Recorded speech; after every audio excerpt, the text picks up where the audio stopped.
இவ்வளவு காலம் ஆகி இந்த வயசுலயும் இப்படி அன்பா பேசிக்கிட்டு இருக்கிறாங்களே, ஏன் தாத்தா இன்னமும் இவ்வளவு சந்தோஷமா இருக்கிறீங்களே, அதுக்கு என்ன காரணம்னு கேட்டிருக்கார். அதுக்கு என்ன காரணம்னா, இது வரைக்கும் எங்களுக்குள்ள சண்டையே வந்ததில்லை. எங்களுக்கு கல்யாணம் ஆன புதுசுல நானும் என்னுடைய மனைவியும் ஒரு குதிரை மேலே ஏறி கொஞ்ச தூரம் போனதும் அந்த குதிரை எடக்கு பண்ணிச்சு. குதிரையை பார்த்து, இது உனக்கு முதல் தடவை அப்படின்னு மிரட்டலா சொல்லிவிட்டு ஏறி உட்காந்தேன்.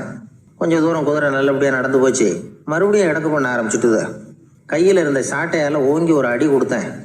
இது உனக்கு 2வது தடவை அப்படின்னு சொல்லிவிட்டு ஏறி உட்காந்தேன். அப்புறமும் எடக்கு பண்ண ஆரம்பிச்சுட்டுது.